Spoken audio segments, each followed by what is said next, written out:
Bonjour, bonjour. Je suis Emma. Je suis bénévole au Secours catholique depuis fin mars de cette année. Donc, c'était pendant le premier confinement. Et c'est justement pour ça que je viens vous en parler.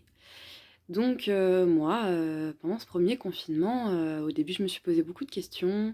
J'étais beaucoup face à une forme de solitude, comme tout le monde.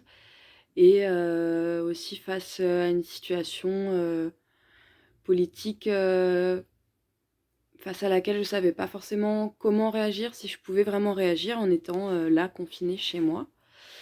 Sachant que je suis comédienne, je ne pouvais plus du tout travailler. Je suis aussi prof de théâtre et je ne pouvais pas travailler non plus. Donc aussi, j'étais un peu questionnée à, toute seule chez moi, en quoi je suis utile au monde autour de moi, en quoi je peux agir avec le monde autour de moi. Et du coup, j'ai décidé de contacter le Secours catholique. J'ai décidé de les contacter parce que je voulais absolument travailler auprès d'une association et ils m'ont proposé de faire du soutien téléphonique. Donc le soutien téléphonique, c'est moi, tous les jours, à l'exception du week-end, j'appelais 6 personnes. Donc c'est moi qui ai choisi de le faire comme ça et on peut le faire beaucoup plus light, vraiment différemment. Mais du coup, j'appelais tous les jours 2 personnes et du coup, chaque personne était appelée un jour sur 2, un jour sur 3 alternativement.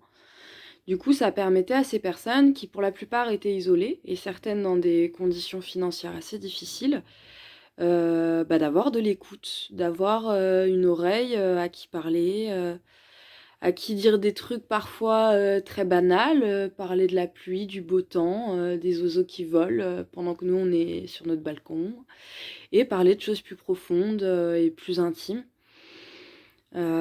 C'était aussi un moyen pour ces personnes de s'évader. J'essayais de faire des petites blagues, de parler de plein de choses différentes, d'amener différents sujets.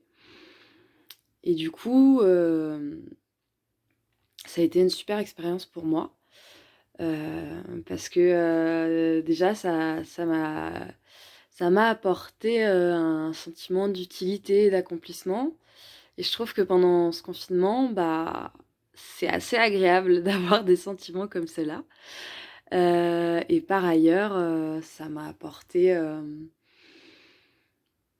beaucoup de nouvelles choses à savoir sur notre façon d'être les uns avec les autres, comment on peut découvrir une personne et créer un lien fort sans forcément la rencontrer, sans forcément se connaître et finalement chercher à créer un lien et à être dans l'accompagnement plus que dans l'aide. Voilà, ça m'a amené plein de réflexions et plein de pistes d'évolution.